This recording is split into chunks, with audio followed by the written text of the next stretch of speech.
السلام علیکم ورحمۃ اللہ وبرکاتہ.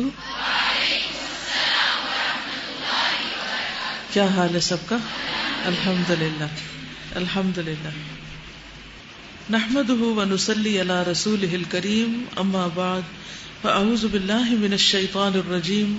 بسم اللہ الرحمن الرحیم.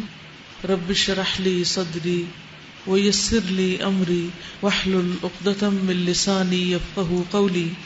رمضان شہر المواسات. رمضان باہمی ہمدردی کا مہینہ.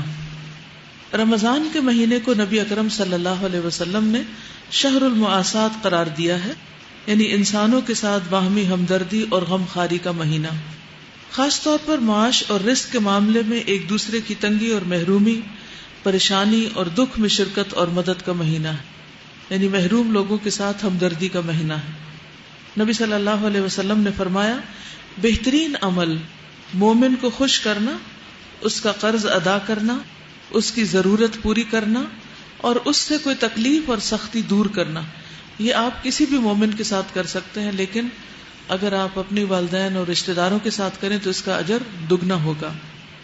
مومن اچھے اخلاق کے ساتھ اس شخص کا سا مرتبہ حاصل کر لیتا ہے جو دن کو روزہ رکھتا ہے اور رات کو قیام کرتا ہے، تو اس طرح آپ کا ثواب ڈبل ہو جاتا ہے. پھر یعنی روزے میں اگر اخلاق بھی اچھا رکھا جائے، کیونکہ روزے کی ایک بھوک کی ایک تکلیف تو ہوتی ہے، پیاس کی ایک چبھن تو ہوتی ہے، لیکن اگر انسان ارادہ کر لے کہ اس کے باوجود میں نے مسکراتے رہنا ہے، اس کے باوجود میں نے دوسروں کے ساتھ اچھی طرح بات کرنی ہے، تو اللہ سبحانہ وتعالیٰ آپ کو ضرور توفیق دے گا. لیکن اگر آپ سیلف پٹی کا شکار ہو جائیں اور اس پریشانی میں رہیں کہ آج میرے پہ کیا غم آیا اور کس نے مجھے کیا کہہ دیا اور میرا کیا بنے گا، تو ان سارے تفکرات کے بوجھ تلے آپ پھر مسکرا نہیں سکتے. یہ سب چیزیں زندگی کا حصہ ہیں اور ساتھ رہیں گی. ساری زندگی چونکہ امتحان ہے، اس لیے کوئی نہ کوئی تکلیف آتی جاتی رہے گی، تو اس میں کیا نہیں بھولنا، اچھے اخلاق کا مظاہرہ کرنا، مسکرانا، دوسروں کی خدمت کرنا، نیکی کے مواقع سے فائدہ اٹھانا.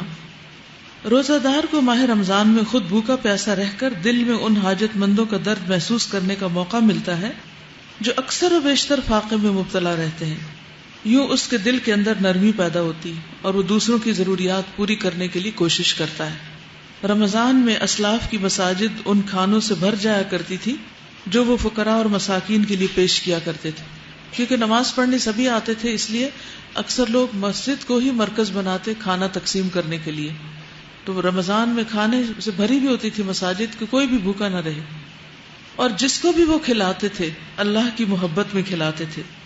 جیسا کہ اللہ تعالیٰ کا ارشاد ہے، وَيُطْعِمُونَ الطَّعَامَ عَلَىٰ حُبِّهِ مِسْكِينًا وَيَتِيمًا وَأَسِيرًا. وہ اللہ کی محبت میں مسکین، یتیم اور قیدی کو کھانا کھلاتے ہیں. حضرت عائشہ سے مروی ہے کہ ایک مرتبہ نبی صلی اللہ علیہ وسلم کے پاس کہیں سے گوہ آئی. گوہ ایسے ہوتی ہے جیسے بڑی سی چھپکلی ہو، یعنی اس شکل کی ہوتی، اور اہل عرب اس کو کھاتے ہیں. آپ سمجھیں جیسے خرگوش ہے، وہ بھی تو جانور ہے نا، ہمارا اصل میں ٹیسٹ نہیں ہے نا، اس لیے تو آپ نے اسے تناول نہیں فرمایا، یعنی آپ کو پسند نہیں تھی اور نہ ہی اس سے منع کیا. میں نے عرض کیا، اللہ کے رسول، کیا ہم یہ مسکینوں کو نہ کھلا دیں؟ آپ صلی اللہ علیہ وسلم نے فرمایا، لا تطعموہم مما لا تأکلون. جو چیز تم خود نہیں کھاتے وہ انہیں بھی مت کھلاؤ. تو اب یہ کرنے کے کام نیچے موجود ہیں کتاب میں، ان سب کو آپ پڑھ لیجئے، آپ دیکھ لیجئے کہ آپ کس کس کو کھلا سکتے ہیں. ان میں سے کوئی نہ کوئی ایسا ضرور ہو سکتا ہے جس کی مدد آپ کر سکتے ہوں، خواہ وہ آپ کے ہمسائے ہوں، دوست ہوں، بیوہ، یتیم، محتاج، بیمار، ہسپتالوں میں مریض، یا ان کے لواحقین جو اٹینڈنٹس ہوتے ہیں، بعض اوقات ان کو روزہ کھولنے کے لیے کچھ بھی نہیں ملتا.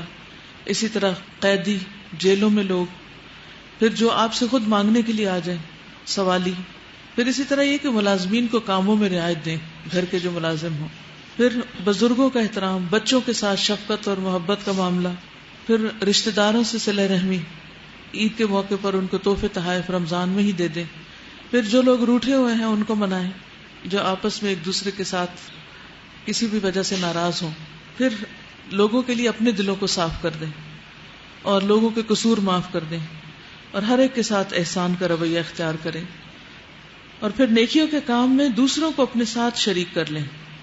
ٹھیک ہے، یعنی صرف اکیلے نہ کریں بلکہ اپنے گھر والوں کو شریک کر لیں، اپنی دوستوں کو شریک کر لیں، اور اس طرح مل جل کے جب اچھے کام کریں گے تو یہ کام کرنا مزید آسان ہو جائیں گے۔ شہر المواسات کیا ہے؟ دوسروں کے ساتھ ہمدردی، غمخواری اور ان کی پریشانیوں کو بانٹنے کا مہینہ۔ بعض اوقات وہ پریشان لوگ ہمارے گھر کے اندر ہی ہوتے ہیں لیکن ہمیں نظر نہیں آتے، تو سب سے پہلے وہیں سے شروع کرنا ہے، ٹھیک ہے؟ کوئی آئیڈیا دینا چاہتا ہے آپ میں سے؟ اور کیا کر سکتے ہیں اس کے علاوہ؟ کاؤنسلنگ بھی کی جا سکتی ہے، جیسے کوئی ڈپریسڈ ہے، کوئی پریشان ہے تو آپ اس کی مدد کیجیے، ٹھیک ہے نا؟ اس کو اچھے سولوشن دیجیے، اس کو ایسے مشورے دیجیے کہ جس سے اس کی مشکل آسان ہو جائے۔